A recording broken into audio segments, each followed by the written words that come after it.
Hello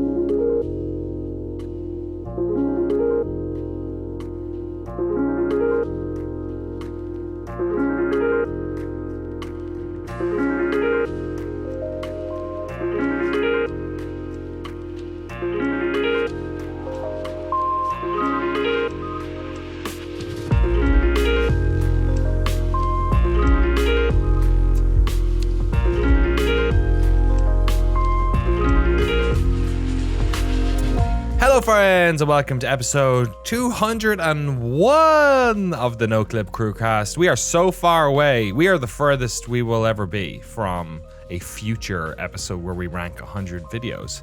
100 video games. Video juegos, of course. Frank, do you like video games? I love video games. Boring answer. Jesse, do you like video games? No, you know what I do like? I like trying to repair the bottom element of a stove for 2 weeks straight. That's my favorite thing to do. Nice. Jesse's kink is stove repair. Jeremy, what's your favorite kink? You know, more of like a carpentry kink guy. Me and Jesse, we have a secret group where we meet and talk about how home repair is our secret kink. Yeah, I could see that. Yeah, do you all dress up as Tim the Toolman Taylor together? Yeah, we all wear different overalls and like Timberlands and Carhartt We just go jackets to each other for an hour. Yeah, you know, at the moment of crescendo, you go "Arr," which I suspect is what Tim Allen does as well. Hello, friends, and welcome to the Noclip Crewcast, episode 201. As I said, we're going to talk about some new video games today. It looks like Sorry We're Closed, Lego Horizon Adventures, Slitterhead. We got some oldies thrown in here as well. This one will not be 4 hours long. Let me just say that right away. And it might also not be like an hour and a half, 2 hour one either. It might just be a tight 60 because I think technically I probably can talk about it now because this is going out on Friday and the thing is supposed to go out on Friday. But I'm a little bit worried it mightn't, and then we'll have to like hold off on the podcast for some reason. But there should be a pretty cool video that came out that I'll be talking about on various social medias. So if you're interested in some of the best video games of all time and documentaries about them on their anniversaries, then maybe you should check out my timeline and you know, see that thing. Give yourself a couple of hours maybe to watch it. But in the meantime, we're here to talk about video games with our good, beautiful title sponsors, Ian Swanson. He did it again. He did it again. Fuck, I did it again. God damn it. My brain is, I cannot tell you, I've been working like 18-hour days for fucking 4 weeks on this thing. This man has been grinding harder than I've ever seen. We all have. In fact, Frank is sending gameplay over. Jeremy's coloring shit faster than is probably recommended. I was standing at my sink last night doing dishes, and I felt, this happens sometimes when I color grade too much. I'll like step into an area and I'll realize that my sense of color is so fucking overtuned because I've just been thinking about color for 2 weeks that I'll be like, wow, my sink is looking very red right now from the lights. And then I'll turn around and I'll be like, oh, it like tapers off into blue. It's like a fucking superpower. You gotta be careful. You're gonna start shouting out hex codes. Yeah. I literally woke up this morning from a dream where I was editing this documentary. It was so annoying. It's time to release it. It's off. It needs to get out, but it also is not ready. So that's where, and the worst thing is, like, at this moment, and we're talking around this, I'm doing structural changes, which is really annoying. Like, it's basically timeline complete. None of the colors in, but it's basically timeline complete. But structurally, there are parts where the pacing doesn't work. So that's what I'm fixing, which is like not what you want to be doing at this stage, but that's what happens when you've got 3 weeks to edit a 2 hour documentary with 34 interviewees shot in several countries. So, you know. Anyway, our battle pass holders are they are responsible for all of the beautiful Noclip stuff that's going to be coming out as well in the next couple of weeks. And they are Ian Swanson, Eamon Slattery, Harry Flanagan, Battle Royale Games, Arno, Richard Matheson, James Brown, Mark Rojas, Tucker Morgan, David McGarry, Sven Huster, Pez, Aaron L. White, You Ain't Nate, Tim Robinson, Forrest Pruitt, Jonathan Kremen, Eric Hamilton Schneider, Cameron Laird, Zachary Snader, Alex Sharp, Alex Goucher, George Sekotis, Jacob Godser, Tohir Tiliev, and Ryson as well. Yeah, and I'm going to turn my phone off because I keep getting text messages about this documentary now as well. It's just nonstop. It's nonstop. But you know what's nonstop also in this household, gentlemen? Horizon. Your love for it. The Horizon franchise is having a moment, folks. We had the beautiful Horizon. All you Aloy stands out there. We still say stands? Is that a thing? Sure. Eminem didn't stop. He started it, so He did. Dido is partly responsible as well, I think. The remaster I talked about a couple of weeks ago, the Horizon Zero Dawn remaster was pretty slick. My wife played through all of it like the past week or so, past 2 weeks, and is now going through Forbidden West. So that's been cool. That's I've awesome. been like enjoying that. But I've been down here in the edit hole taking little breaks every once in a while to play Lego Horizon Adventures. The Lego Horizon game, which in a previous era of video games would have been like a sort of joke, maybe like like an April Fool's trailer or something like that. But no, this is a real product where you are playing as Aloy, Lego Aloy, and doing Lego-like things in a Horizon world. Complicated sort of further by the fact that there was already like a pretty great line of Lego toys in the Horizon franchise, which is already sort of weird. Like I have built the tall neck, the Lego tall neck. It's very good. There are some other ones that are out there, I believe. So I don't know how this happened. I don't just maybe the Danes, the Lego people were like in Amsterdam one weekend and bumped into some of the Horizon people and were like, hey, our properties have almost nothing to do with each other. How about we just crash them together for some reason? But anyway, the end result, I guess, of this is Lego Horizon Adventures, which should be out by the time this podcast is live. I've been playing on the PlayStation 5.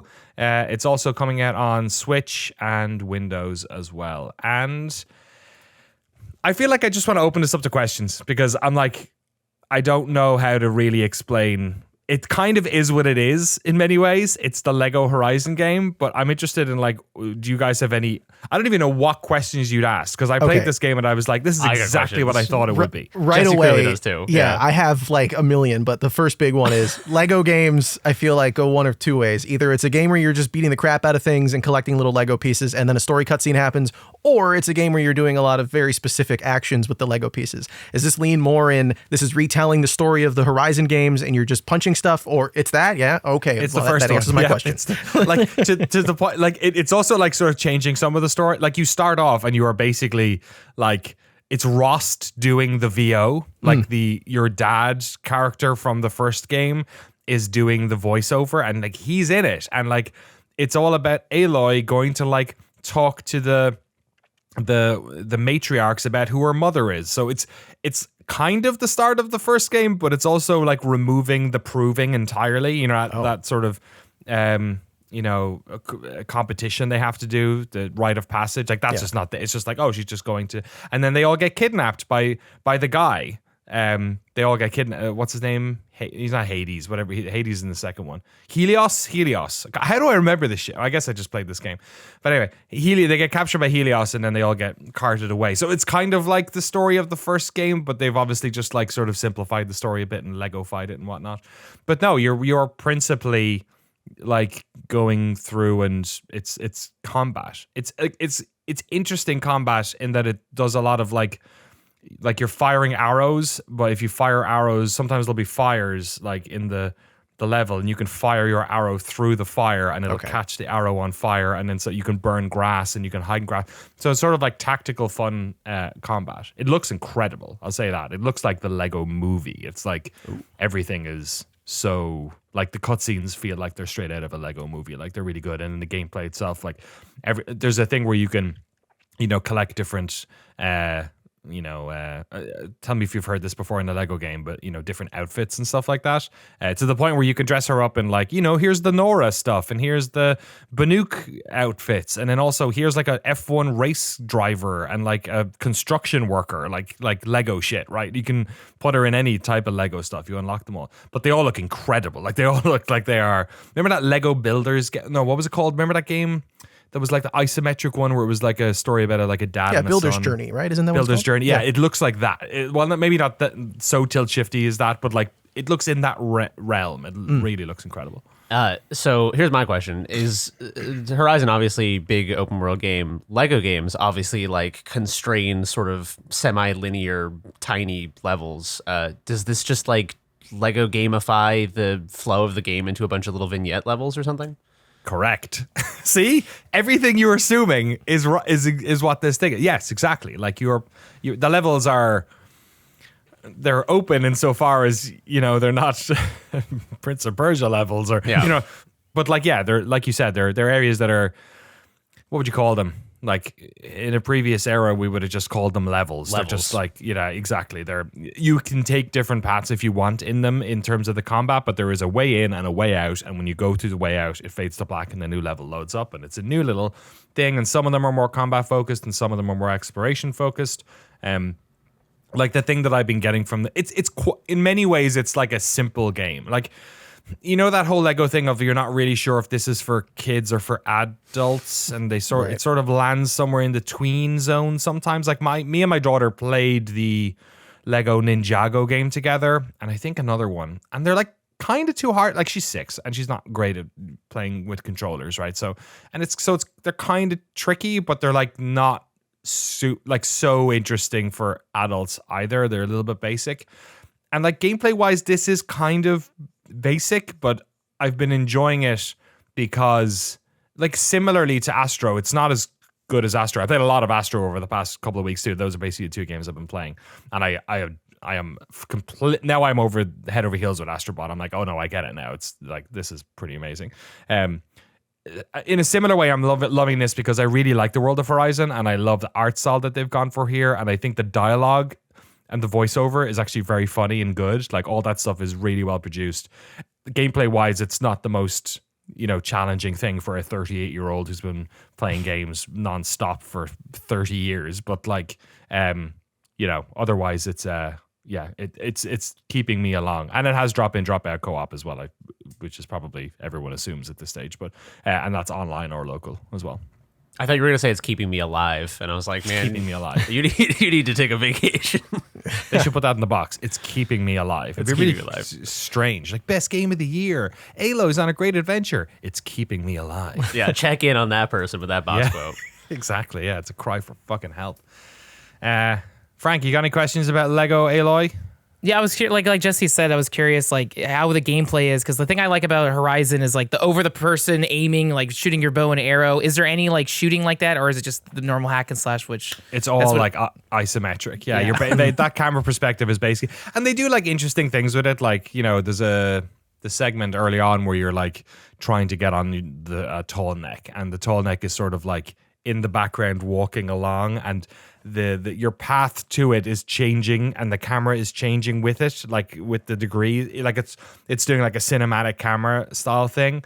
But that was sort of a break with the norm, which is why it was so novel. Like for the most part, yeah, you're basically always looking at this isometrically and like almost twin stick shootery, because you're doing the bow and arrow. I mean, there are other things you unlock throughout the game, but like predominantly that's what you're doing, is sort of hitting things at range.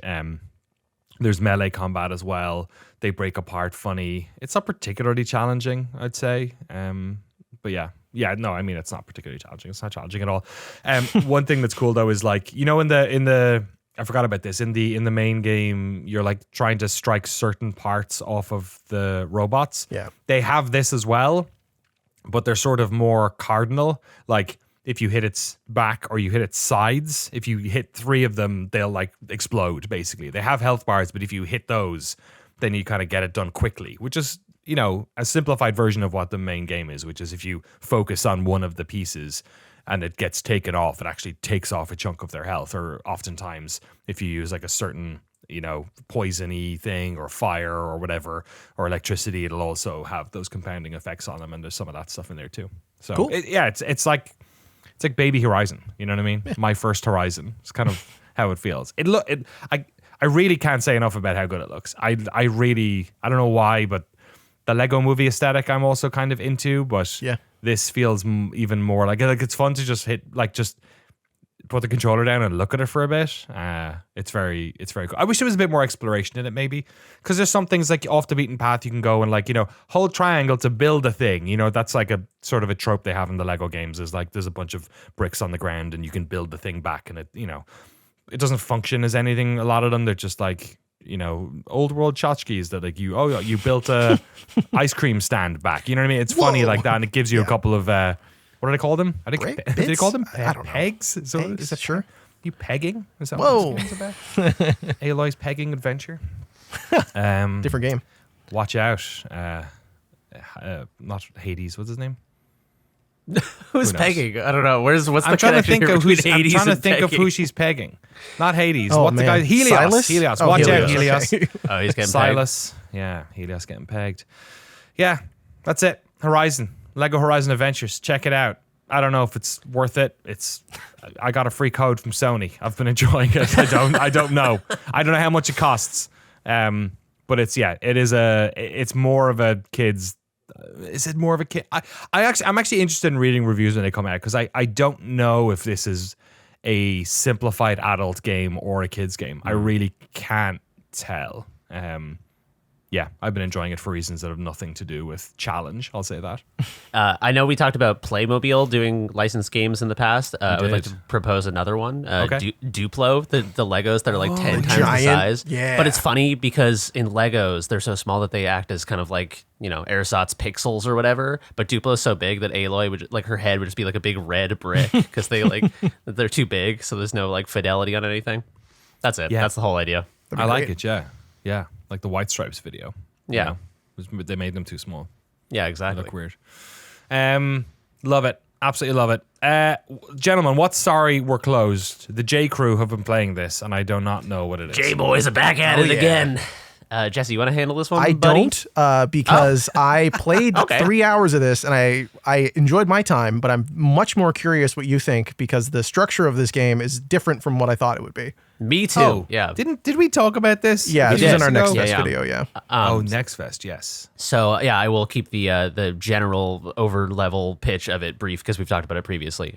So sorry we're closed. This is a queer survival horror game. I thought it was going to be much more of a Silent Hill, Resident Evil kind of survival horror game. Yeah. Shocked by how much of an RPG this game is, which is it's really like a pleasant surprise for me. Yeah. Because I mean, like I'm a sucker for survival horror. I love survival horror. You give me like a by the steps, paint by numbers survival horror game, and it's a baseline like 7 out of 10 if it's competent. Like I'm a sucker for the genre pieces. But I was so pleasantly surprised by this because it has like you kind of do. This is not a spoilers unless you're spoiled by the first like hour and a half of structure of a game, but you do the first dungeon and then you spend a long time just having access to the town and to the people, and it's all kind of like semi-optional, or it's maybe totally optional, but there are sort of like crucial story junctures that emerge out of this, and you have decisions about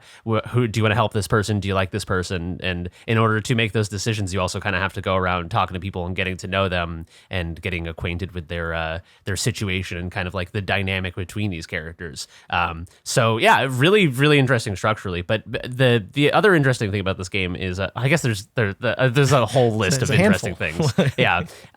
Aesthetically, it's gorgeous. It's like very painterly, vibrant, colorful. And it also gets into some different sort of environments and styles than you'd expect from a survival horror game.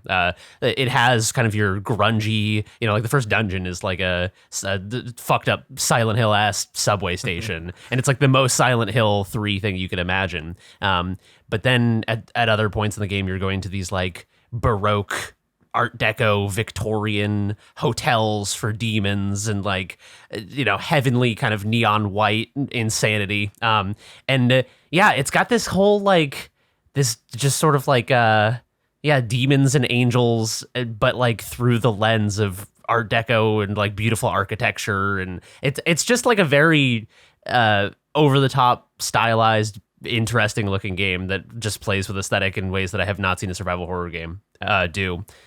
Jesse, do you want to talk about the combat a little bit? Because I loved it. Yeah, I actually think the combat is really cool. So like instead of just straightforward Silent Hill style combat where you're just bashing things in the head with a little wooden stick with a nail on it, you like do this more involved sort of Killer 7. Actually, I think the devs have referred to this as gay Killer 7, which feels bang on, where you like go into first person mode from your third person or fixed camera perspective. And now in first person, you aim at these enemies. But the main mechanic for the game, as Jeremy said, it's in the next video if you want to hear more about it. But you basically get like the They Live glasses in your forehead, and you get to like, you can see the world, the reality, or the darkness of the world, depending on where you are. And when you're fighting the enemies, you reveal this heart inside of them. You shoot the heart a certain number of times and they die. Or you can not shoot the heart if you want to waste a bunch of bullets. So it turns combat into this almost like precision focused targeting mini game for every single enemy, and everyone has a different number of hits. And like, I didn't think there were going to be boss fights based on the demo, but there's a boss fight pretty early on. And I was like, this, when the music kicked in, I was like, this actually kind of kicks ass. I like this a lot. Yeah. They Someone introduced started this rapping, and I was like, holy fuck. Bro, I was like, yo, hold on, we got sauce in this shit? This is good as hell. And then you unlock this like secondary special ability that you can use in combat. I think it's what's called a Heartbreaker. Yeah. Perfect name. Where you charge it up and you get this like very cool, like the background goes to a solid color and you like aim the gun at the heart and you shoot it, and it's like this needlessly epic little moment. I really like I didn't think I was gonna like the combat this much. Just from the demo, I was like, yeah, this is fine. But as time went on, there's like I got to the next area that you get to go to, and I'm like, oh shit, this opens up big time. The boss fights are cool. I like fighting the little random enemies, and also I just like exploring the world. It's very small, like it's super tightly packed. You're basically, most of the story is taking place on one street in a small city, and then in one sort of large hotel room with a lot of characters to talk to if you're interested in that sort of thing. But it's just fun going around. And another thing that I think is really fun actually about the They Live glasses, my last point on the game, when you hit the button to switch things, you see everything in the area around you transform, whether that's the environment or characters or whatever. Oh, cool. When you use it on NPCs, even if you don't know anything about them, sometimes like there's a guy in there somewhere, I won't say where you're just walking around, and if you just happen to hit the button, you're like, oh shit, what? That was a demon the whole time. Like some of the characters just happen to be demon demons. test people. Yeah, exactly. I'm like, I'm like holding up a ray gun on their head. Like, who are you? I was so pissed. There was a really interesting character, and I wanted to see what their dialogue was like immediately. So I went up and talked to them, and then at the end of the dialogue, they were like, "All right, man, I'm gonna get out of here." And I was like, "No, I haven't had time to demon test you. Like, I still don't know if you're a demon." And I'm still fucking upset about it. But yeah, I don't know. The True Sight thing is very interesting. It has like aesthetic ramifications, seeing kind of like the world and then the demon world and switching between them, and yeah, like demon testing people. And then it also in combat, it's like it's pretty necessary to use it to reveal the weak points of these enemies, but you cannot shoot the rest of the enemy when that's happening. So essentially what's happening is that you're like making this calculus between do I trust myself to hit these weak points essentially. It also has a very small stun when you hit people with the edge of it. Oh, cool. Yeah. So there's also like like Resident Evil 4 style, like upgrading weapon damage and heals and things like that. So there's some gamey shit going on here too. It's not all just relationship drama and demons, but yeah. But this game is great. I knew I would like this game. I enjoyed it way more than I thought, and for reasons that I did not expect. Oh, nice.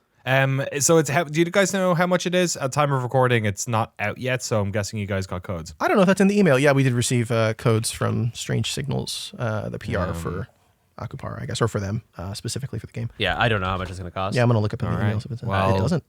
Check it out. Sorry, we're closed. It's on Steam.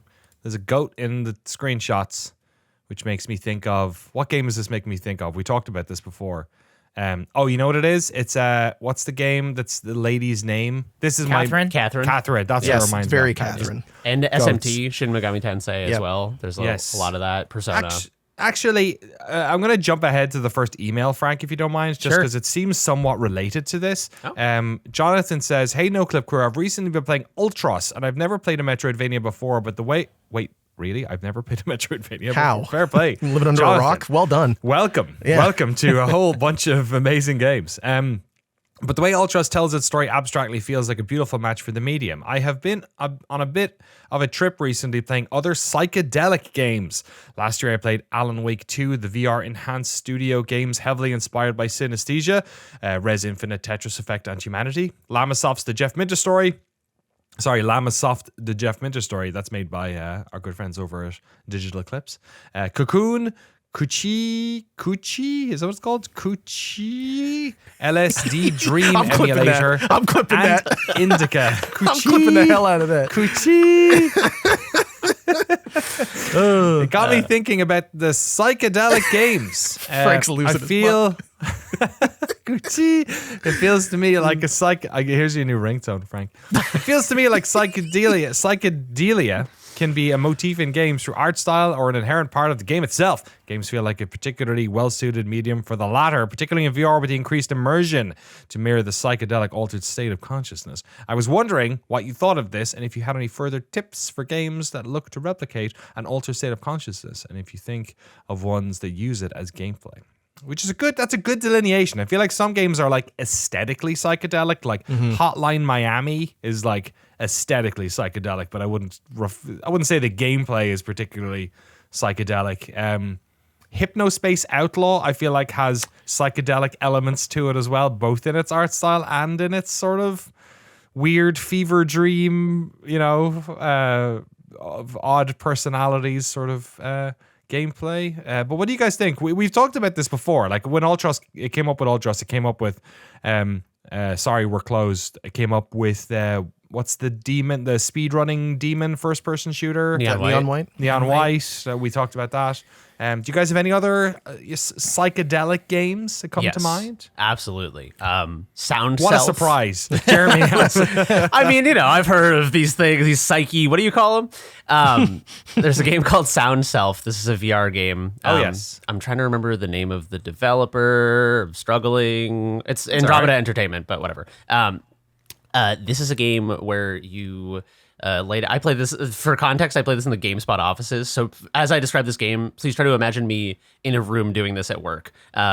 You lay down with a VR headset on, and there's a microphone, and you sort of do these like vocal utterances. And as you do them, the environment turns into like colors and fractals, and it's kind of like a Winamp fucking visualizer, but better. And so you're laying there going like wee, and then it's like I remember does this crazy shit. So imagine yourself at work, wherever you work, laying in a room doing this, and then one of your coworkers walking in and being like, "We need to fucking fire this guy immediately."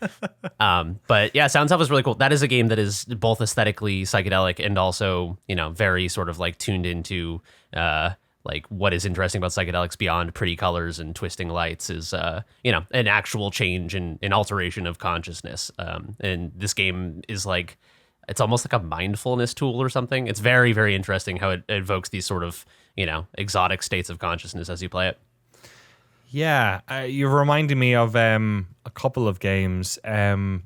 Manifold Garden, which is a good one. Like super visually and in terms of its gameplay.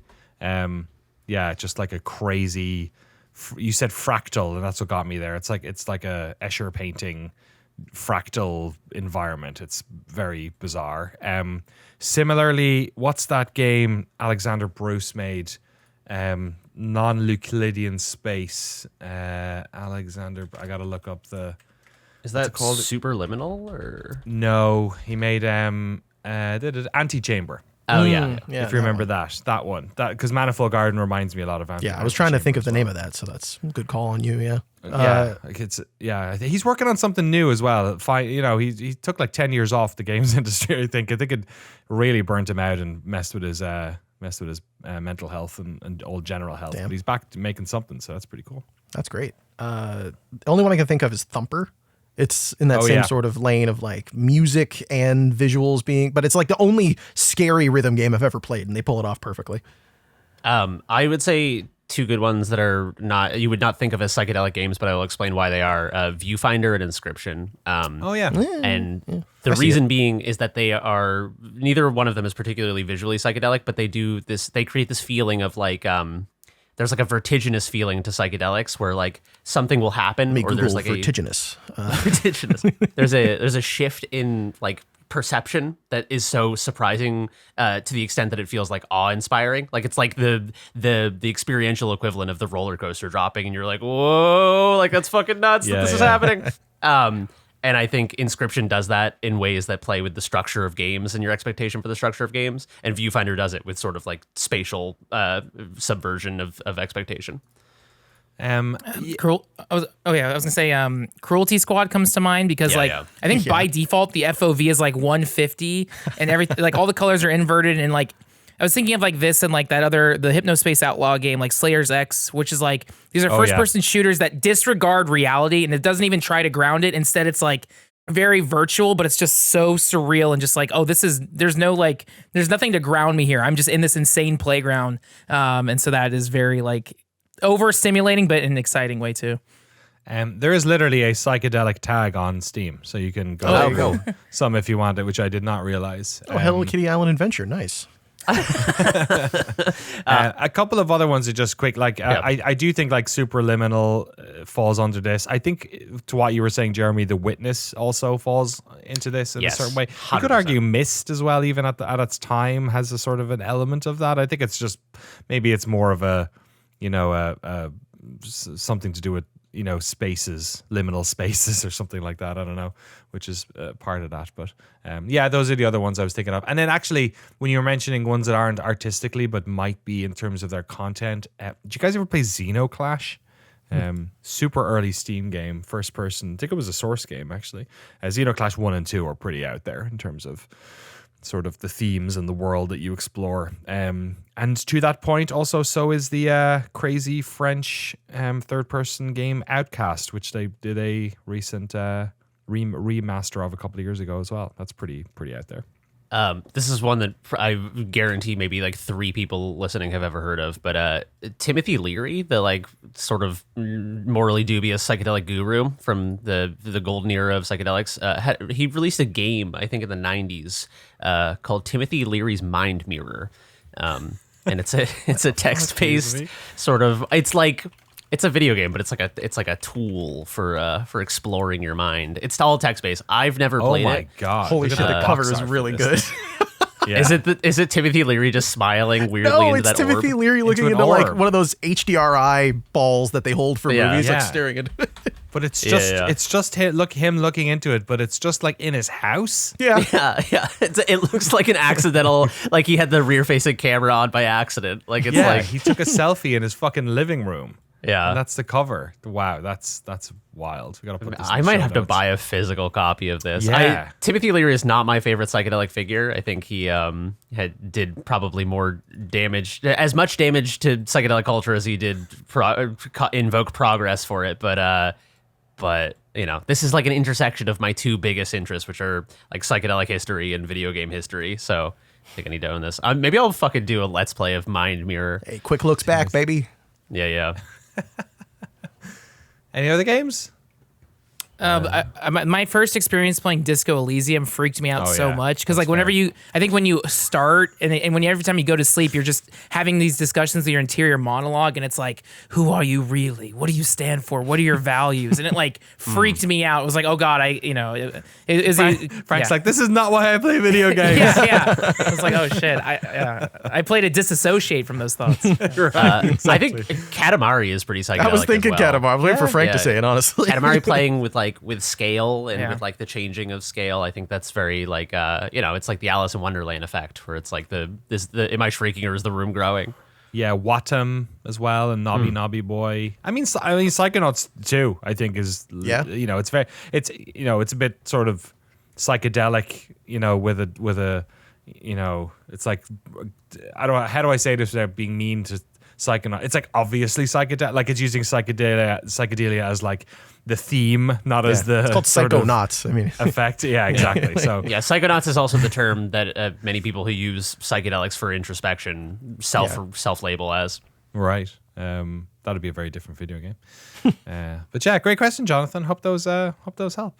Frank, let's jump over to you. Slitterhead. Tell us about Slitterhead. I hate saying that name for some reason. Well, it's a great name though. It's so much fun. It sounds like something. Who's the director of Gran Torino? Clint Eastwood? Thank you. It sounds like something Clint Eastwood would have said in Gran Torino. It sounds like a slur. It does, exactly. Exactly. Clint Eastwood would say. 100%. That's it feels like I'm committing a hate crime to a race that hasn't been invented. like an alien. Right, all those fucking slitterheads coming here taking our oxygen. Well, when you say it like that, yeah. Right? Anyway, Slitterhead. Come on, Frank, you fucking Slitterhead. Tell us about this. From Pyramid Heads from Pyramid Heads to Slitterhead. So the creator of Silent Hill, Siren, Gravity Rush, Kiichiro Toyama, and the composer Akira Yamaoka. This game, it's like a lost PS3 game. This game is Slitterhead. It is so insane. This is in the same territory as like Deadly Premonition or like Disaster Report or like Tokyo Jungle, as weird, like a weird, bizarre, janky Japanese game. But those are the games I love. But there has to be a huge asterisk on this game. If you don't know what you're getting into, this is like a risky game to buy day one. But for me, I was like, oh, this is like, yes. So premise of Slitterhead, not unlike Driver San Francisco. You are a disassociated spirit and you embody different NPCs. But the setting takes place in the early 90s in Kowloon City, like that giant walled enclave in like Hong Kong where Shenmue 2 also takes place. And you are jumping into bodies to become Slitterhead hunters. And in the Kowloon City, there are a race of monsters that are just destroying and killing people. And it's God, I don't even know. There's a scene in a brothel where two people are enjoying each other's company, and the girl's head explodes and bites the guy's body off, much like Species. And then you teleport, and you have to find this. You have to investigate. You have to interrogate prostitutes, and you're going into these brothels and investigating. And Slitterheads are jumping out everywhere, and you fight them using blood powers. So it's like a Prototype or Infamous. Your arms turn into claws. You can throw blood grenades, blood arrows, blood darts. Every spell and special ability in this game is like blood. You have your blood level, your blood skill, your blood health, your blood limit. It is like so like whatever the first idea was, like, yeah, let's go. It is so like, I mean this endearingly, it is so stupid and awesome and I love it. But like it is, I don't know, it's so, the more I play this game, it's so insane. My first hour was like, oh, this sucks. Oh no. And then it was like, okay, wait, oh, this is amazing. Oh, this is great. Like it's so bizarre and weird, but like, and I'm still diving into it. And even like my first hour with it, there's so many concepts in this game. So the average like gameplay loop, it's like mission select structure, kind of like Devil May Cry or whatever, as opposed to one giant like open world thing. So the structure of a mission is you pick your rarity, which these are special Slitterhead hunters who have special abilities. So that's your main character. And on your quest, you're in the city, you spawn, and you have to find a Slitterhead. So you're investigating each mission, and you're investigating one specific demon. There's Zebra Octopus Slitterhead. There is Praying Mantis Slitterhead. These all sound like Metal Gear boss battles. So you walk around, and you're like, oh, I heard a guy got killed by a prostitute. We got to find out. Let's investigate. So you go and talk to NPCs, and it's like, I heard they were in this building. And then it's not always prostitutes, right? So far, there's like 3 arcs. There's the first, like literally the trophies are like, you finished the prostitute story arc. The second one is like there's a cult arc and whatever. So now I've finished the brothel stuff and now I'm getting into the cults. So this is why it's all stuff that's cool. It's all stuff that's cool. Yeah, put that on the back of the box. Sure. Yeah, why not? So you're investigating and then you try to get into the brothel. It's like, sorry, we're not letting you in. So what you can do though is you teleport from your spirit out and you jump into an NPC and you can float in and you can jump into different NPCs. And then once you discover who the Slitterhead is, you splash your blood on them. That's how you wake up Slitterheads. Is they when you splash blood on a Slitterhead, they erupt and then the Slitterhead runs away from you. This sounds like a fever dream, but that's what the game is. This game, yeah. So then you start jumping on top of buildings like a Spider-Man chase. You are jumping across the city, kind of like Ghostwire Tokyo, to chase the Slitterheads, and then you're fighting them, and then during a battle, the actual combat, you'll have like your main character who's like your special hunter with lots of health abilities, but then you'll have like 10 just normal NPCs around. They can be like grandmothers, just weird guys, whatever, just random NPCs. And throughout the battle, you're switching bodies like every 10 seconds because anytime you're like the target, the boss will rush at you. and you have to like, you have like a little bit limited time. It's like a little bit Dark Souls combat. You can dodge roll, you can parry, evade, you can use your special abilities, and you'll use your NPC for a bit. Once your health gets low, your spirit pulls out of that bot and you can jump into another character and start attacking, almost like, I don't know, if like an RTS or a tactics game where you're kind of just jumping and constantly switching bodies or enemies or characters to fight the enemies. It's insane. Do those people have the same moveset as you, or so there's does Grandma have like a cane that she uses or whatever? Yeah. You know, Zimmer frame. So like there's like different blood abilities, and there's like it's really like there's blood grenades, blood poison arrows, blood claws, whatever. And like NPCs will have kind of different random abilities. There's like 4 different abilities you jump into. One random ability is you can turn yourself into a bomb. So you can turn the NPC into a bomb and they stand next to the thing and explode, and then you just move to another thing. Oh, wait, are they dead? Yeah. But you can revive them. You can pick them back up. Yeah, it's again, it's almost where it's like I kind of do want to record a quick look on this or something, because it's just so bizarre. You should. Go for it. Nuts. It's so insane. So like I don't know. It's like discussing it doesn't do it justice. I recorded a little bit of gameplay so Jesse can show the video of it. It is such a bizarre game. It's not for everyone. But if you're into, like, if you like Tokyo Jungle, it's like if you like weird Japanese games, this is it. It launched at $50. Do you mean Ghostwire Tokyo, not Tokyo Jungle? No, same. Also Tokyo Jungle, because you're also jumping between different animals, but it is also like Ghostwire Tokyo. It is a combination of like Ghostwire Tokyo, Tokyo Jungle, Driver San Francisco, Crackdown, like infamous Messiah? Prototype. Yeah. Did you play Messiah? I have not played Messiah. You're a little baby. Like, by the way, in this, like, you're not, like, in Messiah, when you are going between NPCs, you are, like, a little baby. Like, in this, when you're jumping between NPCs, are you just, like, you're just like a ghost? Like, you're not, you're can't just be hurt. No, yeah, you're just a spirit. I don't even think I think you're just first-person camera. You don't see what the actual spirit is. You don't just turn into like a ball of blood. I feel like everything else is blood themed at this point. Yeah, right. That's wild. So there's blood on the floor, and that's how you get your health back, is you suck up blood. Yes. So it's just like, it's so goofy and insane. And what's interesting too is like the dialogue is like multilingual. Some characters speak English, some speak, I believe, Cantonese. I think there's also Japanese. It's just like, it's so bizarre. And like the story, I don't even. God, I don't know. You're a Slitterhead hunter and you're looking for Slitterheads. It's as easy, it's as easy as that. But is the Slitterhead hunter that you play like a different type of entity, or are they like a magical human? Yeah. So they are. I forget the term they use for it, but Great like question. they're called Hyokis or something. I don't know. They are like more apt to being your host for the spirit. They have special blood abilities. You know when we come across one of these games and like it's like based on yokai or something. Yes. You know what I mean? Like does this feel like it's pulling from something, or does this feel like somebody, to our previous discussion, just got super fucking high one night and made up all this shit? See, that's what I was thinking, because it's like Ghostwire Tokyo is all based in yokai stuff, whereas this I feel like I don't know if they just made up their own legend. It's clearly inspired by yokai stuff, but like this Slitterhead does not exist in its thing. There is like the slit mouth woman and things like that. So I think they just made up their own terms for everything. Great. But it's so bizarre and so weird, and like, yeah, I don't know. I want to keep playing it just because it's like, this is such a weird game. The flaws, it does get repetitive. There's not that many enemy types. In addition to fighting like the demons and Slitterheads, there's also like a police task force. So like kind of like in Resident Evil when like Hunk and they come in. So you're also fighting military dudes with machine guns. Sometimes they'll fight the Slitterheads. Sometimes they'll shoot you. But they're way less of a threat than the Slitterheads. It's kind of like that opening in Resident Evil 6, which I think also takes place in Hong Kong or China, where Chris Redfield's going with machine guns and there's zombies. It's just such a insane, messy game, but I like it. What are you playing it on? I'm playing it on PS5, but it's also on Steam and I think Xbox. And yeah, it's $50, not 70. If this was 70, but it's 50. So it's like, all right.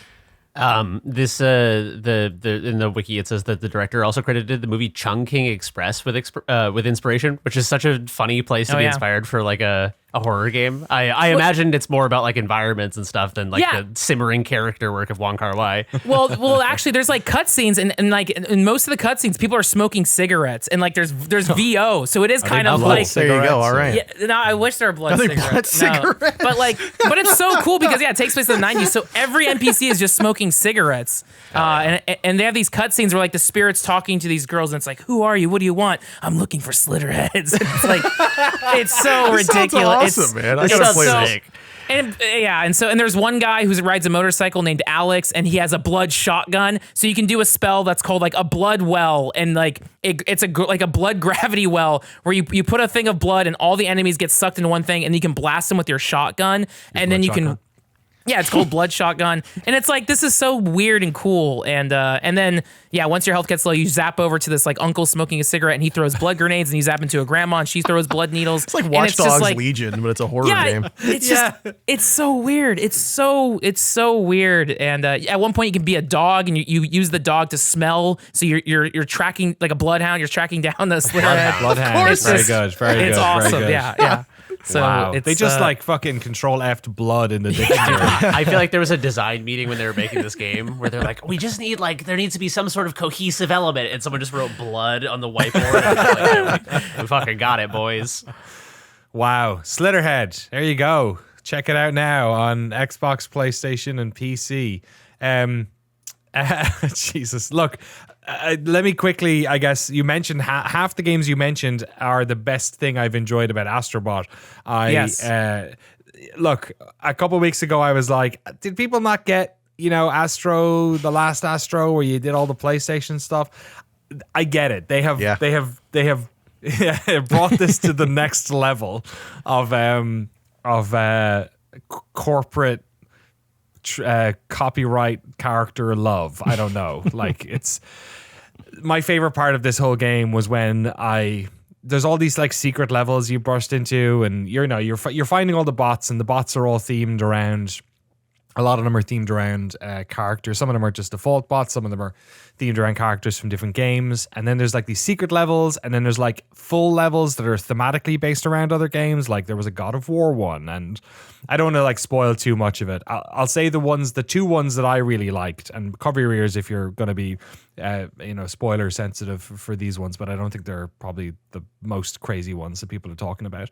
Are the first one was I went into a tiny little level. It was like a little 10 to 15 second little puzzle level that was based on Devil Dice, the old PlayStation 1 game, which I believe is called Z in Japan, which is the one where you're like a little pixie on a dice like dancing around. I think it's like such a weird obscure game, and I was like, they have a fucking Devil Dice reference in here, and then you find the character, the little jester girl, she's like one of the bots that you get, and I was like, that's amazing.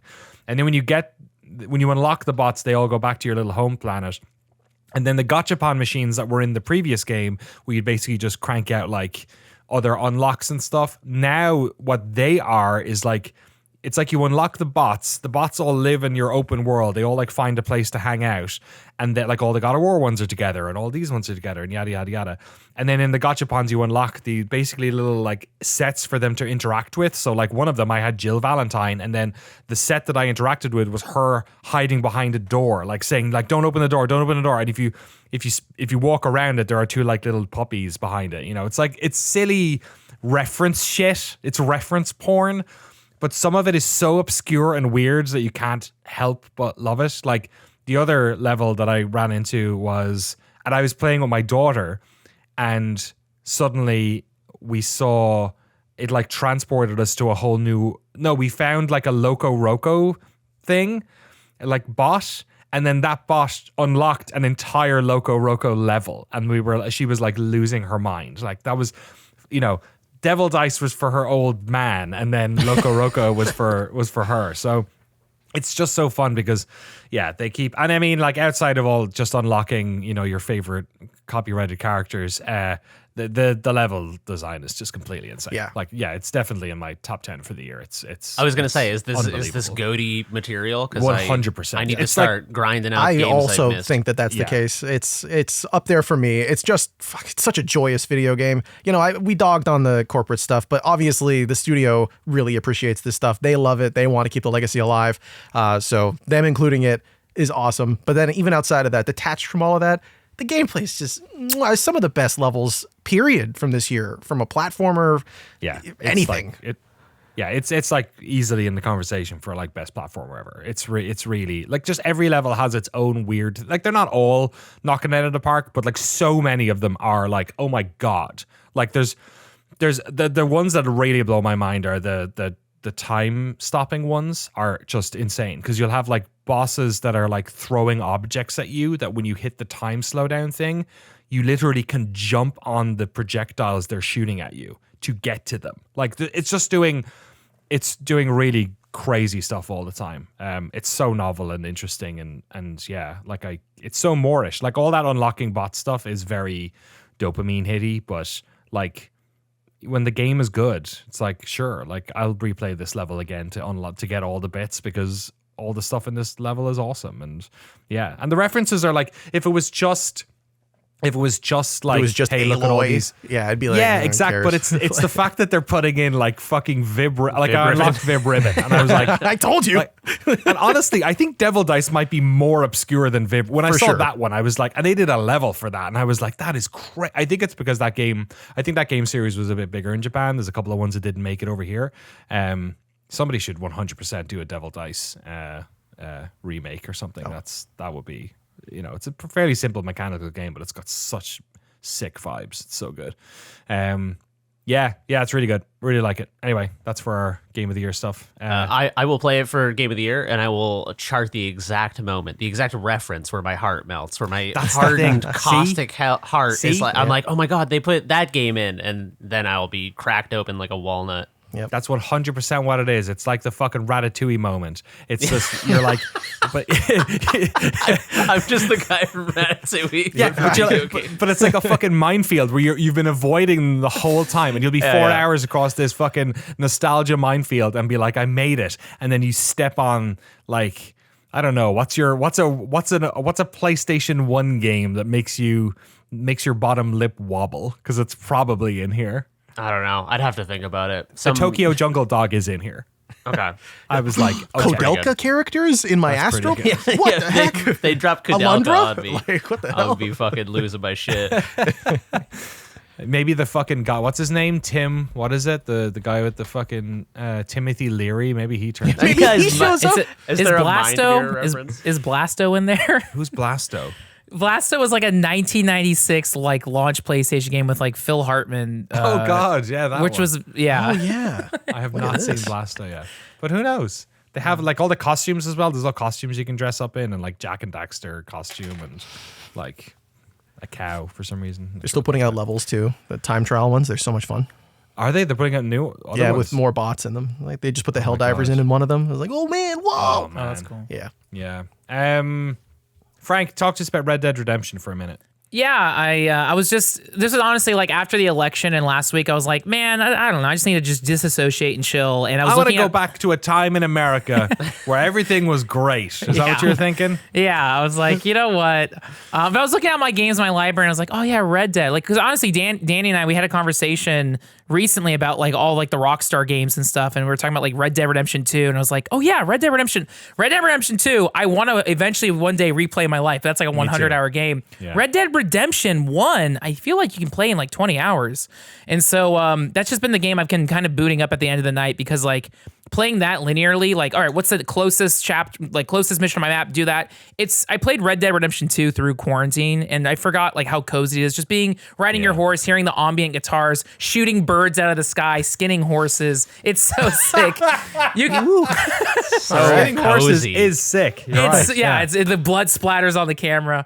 It's just so good. And I played Red Dead Redemption 1 back when it came out, like 14 years ago. So it's kind of nice playing it. Don't do that. Yeah. Sorry. Don't do that. Age him. Yeah. Oh.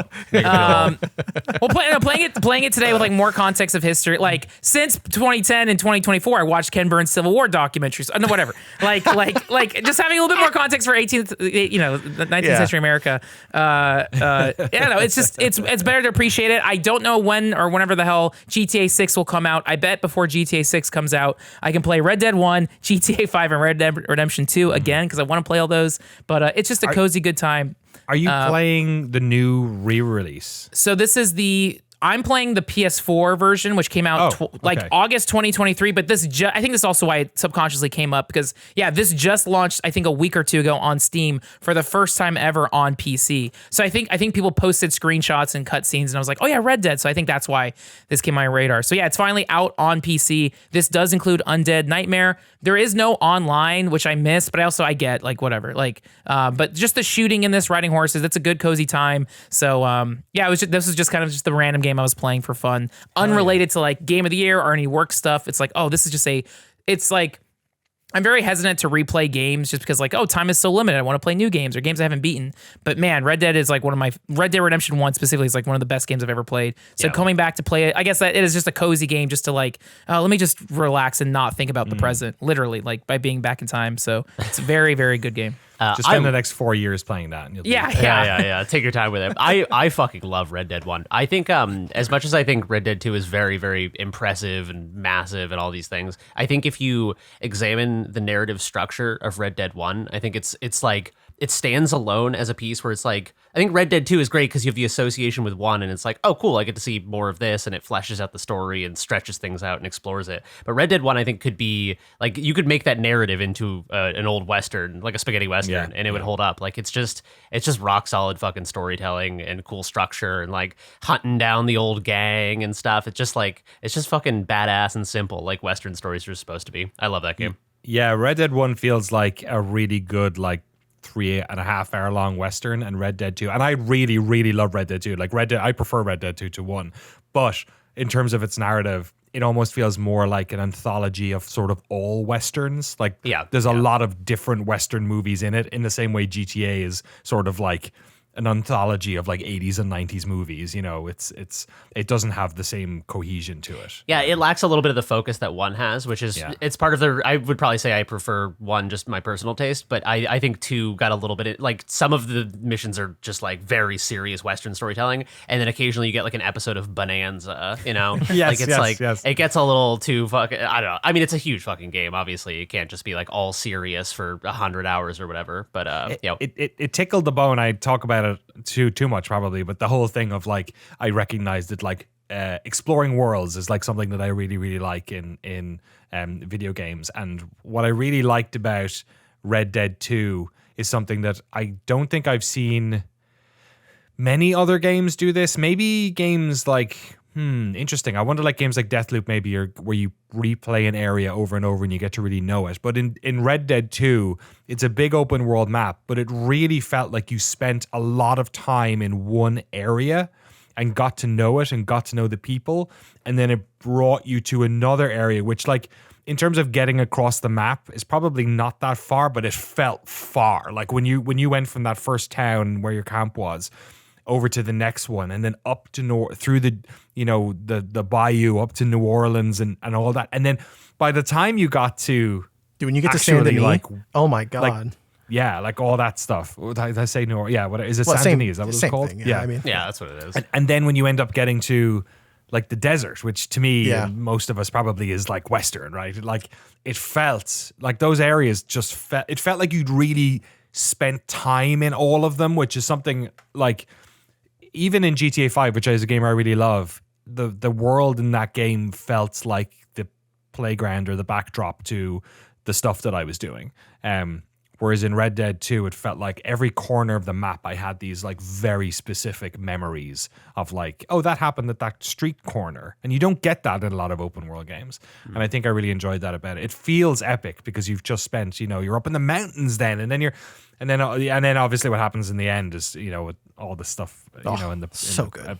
It's been out like 10 years, but I don't want to say it. You know what I mean? But like all that stuff that happens in the epilogue is like, it's so epic. But yeah, to your point, Jeremy, I agree that I think Red Dead 1 is definitely a more like story-wise, it's perfect. Like down to the last title card, it's perfect. It's like so good. I think I played Red Dead 2 wrong because it came out and I just sat down for like a week and played the whole thing. And I think I was just fucking exhausted by the end of it. And it was like, I think when you're playing this game, like, you come home from work, play a few hours, you're like, wow, it was a great little like Bonanza episode where I'm like fighting an alligator, right? But when you play this game in a week, you're like, okay, I don't need the serialized fucking 1960s television bullshit. Just like, I want to know what happened. You can't do that. I spent like 10 hours after a character died in Red Dead Redemption 2. I swear to God, just hunting and like going to watch little stupid plays in Saint Denis. That was like 3 days of me playing the game. Yeah. So I can't imagine that's trying to wild. get through the whole narrative in a week. Because I then fucking weird binged shit it. would happen. You'd be off like hunting, and then suddenly like some weird guy would come up to you and ask if you like wanted to help move something in his basement, and you were like, "Well, this is a bad idea." Yes, I do. Yeah. you know, all this weird stuff would happen. Yeah, God, I do want to play it. Yeah, that's like, yeah, I gotta go back and give that a go. And Red Dead 1. It's been a long time since I played it. All right, that's all the games we talked about this week. Lego Horizon Adventures, Astro Bot, Sorry We're Closed, Slitterhead, and Red Dead Redemption. We got 2 quick emails here. Frank, you want to take those?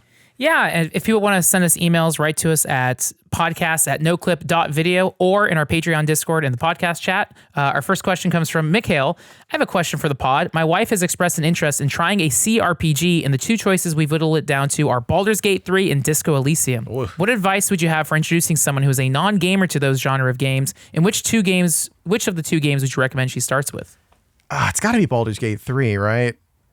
It's a tough question. It has It a is a breadth tough of question. options where I feel like if you don't engage or find interest in the story of Disco Elysium or the way it's presented, you have no choice but to continue doing that. Where if Baldur's Gate 3, you don't really give a shit about the story, you can just start killing characters and things will progress to some extent. Like you can find a way to express yourself through gameplay and through options, where in Disco Elysium, if you don't care about Harry's story, you're like, okay, well, you're out on fucking frame 1. You're not going to have fun with it. Yeah, it's tough. I would say this depends heavily. If you're recommending CRPGs to someone who has never played them, I would say your recommendation depends heavily on their level of tolerance for old games. Because I think like it would be cool to start someone on Baldur's Gate 2, for example, unless they fucking play it and they're like, what is this old dog shit game or whatever. Whatever you do not start her on Planescape Torment. It's a great game, but it is full of weird misogyny, and your wife will forever be like, is this what video games are like? They're just like about like demeaning sex workers the as answer is objects. yes, exactly. The answer was yes for a while. But yeah, I don't know. It's such a personal taste question between Baldur's Gate 3 and true. Disco. My feeling is a lot of this is down to like if you're both going to play, and this is not a like I don't know, CRPGs are so. It took me a long while to get into them. I'm still sort of on that journey. Like I'm probably where your wife was a couple of like maybe last year I was, because I played Disco and Baldur's Gate 3 in the past year, and before that I didn't really fuck with this stuff at all. And I'd say that like both of them, like Baldur's Gate 3 especially, if you're playing it together, if you're able to sort of almost be DM, because I feel like that's a game where if you don't know the limits of what you're allowed to do in those games, you might just play it a bit traditionally. I mean, they do a good job of onboarding you and doing all the training and stuff, but that to a certain extent. I'd almost go with Disco first because it is a bit more simplistic. Like there's obviously basically no combat at all, and it's all just, you know, it's like a good murder mystery kind of procedural thing. I think you can have fun with it together, figuring stuff out. There's a lot of freedom in it. Like you can sort of go off and do your own thing, whereas Baldur's Gate 3 is a little bit more, I mean, eventually you kind of open up and can do a lot of stuff, but for a decent amount of it, you're kind of on rails. So, you know, within the levels, you can do what you want, but like the sort of what you choose, I feel like is a bit more, maybe I'm wrong. It feels like in Disco Elysium you have a lot of options, but I guess they also open up that world pretty slowly, don't they? Yeah, like very You slowly. get across the bridge. It works in terms of pacing. Like there's story stuff there in Disco Elysium that allows you to express yourself, but I think if you're just trying to introduce them to the concepts of it, maybe try Baldur's Gate 3 first, and then if they're like, oh, I wish the story, like if your wife's like, oh, I wish the story of this was more in depth, or if I had a little bit more expression in the story stuff, Disco might I'd be almost do the opposite way. Really? Like, do Disco first, and if it feels And if they too want more limiting, combat. Yeah, I guess it's either way, yeah. Either way would be the same thing. Really. I would also say if your wife's tolerance for old games is there, I would say 2 other alternative options that have sort of a similar dichotomy but not quite as starkly bisected between the 2 genres is Diablo 2 is not a CRPG, it's more of an ARPG, but I think like, I don't know, I think you could understand a lot of CRPG basics by playing Diablo 2, and it's very fun and arcadey and kind of just like easy to jump in. Yeah, I don't think it would require a lot of teaching. I think Baldur's Gate 3, there's like, even I as someone who'd played Divinity Original Sin for 200 hours, it's like, there are things you could so easily miss, even with great onboarding. There's just a fucking you need like it's a little giant overwhelming book of options. When you said that, I was like, is the secret third response to this Divinity Original Sin 2? Because it sort of strikes both, and also you can play co-op in that, right? You can, yeah. You play co-op in Baldur's Gate 3 also. You can. Oh, right. Yeah, I much prefer Divinity Original Sin 2 to Baldur's Gate 3 personally. Damn. I like it way more. You don't like 5e? You don't like having 900 options to do the same three things? He doesn't like all those fucking Slitterheads. That's what it is. You're right. It's just me. I don't know. Divinity Original. I like Baldur's Gate 3 a lot. Divinity Original Sin. I just liked the structure and world of more. You also speaking of psychedelic games, you fucking smoke DMT in Divinity Original Sin. All right, game of the year. I was just thinking that might be the hardest game to say while you're drunk. Divinity Original Sin. Yeah, Divinity Original Sin 2. Divinity Original. I mumble it because it's so fucking long. They flow together like fucking wet cakes. Yeah, all the consonants melt. Divinity Original. Man, maybe give me your keys, dude. I'm not letting you drive home. Yeah, exactly. Fuck. I got one more email here. Yes, this is from Cartooner. With the recent success of low poly, PS1, PS2 inspired indie titles like Signalis, Mouthwashing, and Grun, what unique design philosophies have you encountered that set them apart from mainstream titles? Simplified controls seem to be sort of across the board, which is a very of that era because we were all learning how to use controls. Like I remember at the start when those twin stick, when we got both analog sticks, it wasn't like immediately we were playing third person action games where you were simultaneously controlling the camera and the character. You know what I mean? Like it was very like Metal Gear Solid stuff where you were like walking, change the camera, walking. You know what I mean? Yeah. So I feel like all these games appreciate a sort of slower pace because just the amount of inputs required from you is much, much lower, and that really does change a lot of what you're doing in these games. It's also like the pace of games back then was way slower because of rendering capabilities. Like early 3D stuff, they could not have you moving very fast because they just had to render too much of the world. Or you did a Silent Hill where you put fog everywhere. So I think to me, I think that's what I think is most different about these games is that like they don't have the restrictions that the old games had in terms of rendering or control input, but they have somehow retained the spirit of what that meant in their gameplay. And sometimes they mess around with that, and I think that's where really interesting things happens when they decide to not be constrained and sort of like flirt a bit with the more mainstream way of playing games. Yeah, I think Grun is sort of the outlier in what I'm about to say, but Mouthwashing and Signalis, I feel like, are both they both demonstrate an insane capacity to tell meaningful stories and evoke pathos and do like interesting things with their storytelling where they're jumping around in time and space and just they're doing things in game story that like I've played games that I absolutely love that have dead simple stories, but I feel like those games in particular were like, what can we do with this medium to tell a story that, like actually is like literary and moving and beautiful and deeply human and tragic. And yeah, it's the narrative for me. Did you guys play Grun? I think I listened to every podcast. Have you guys played Grun? Yeah, I played the demo of it. I think that's probably when it came up. It was really good. I have it because it's PopSock, right? They're a patron for them, so I have a key for it. It's really cool. Nothing scary happens. It's a totally normal game about gardening, and it's super straightforward. I'm gonna check it out. You should. It's really good. It's overwhelmingly positive on Steam. So it's very neat. I only played the demo, but the demo is kind of like one. It feels like you get a pretty complete experience of like one little slice of the whole game. Yeah, nice. All right, that's a podcast, folks. Patreon.com/Noclip if you'd like to join our beautiful cult. Exactly, our Slitterhead cult over here. Look, we're going to have a Soul Reaver doc out in a few weeks. Once we've gotten this big secret tape project done, which should be out by now. So check out social media, I guess, or on the Discord, Patreon Discord. Bunch of other stuff in the works that we can't talk about or to have decided not to talk about.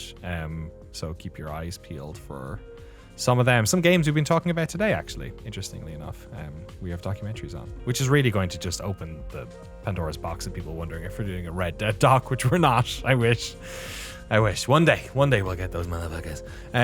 All right, that's a podcast for the week. Thank you so much for listening. Episode 201 is wrapped. We will see you next week for more video games. Until then, bye.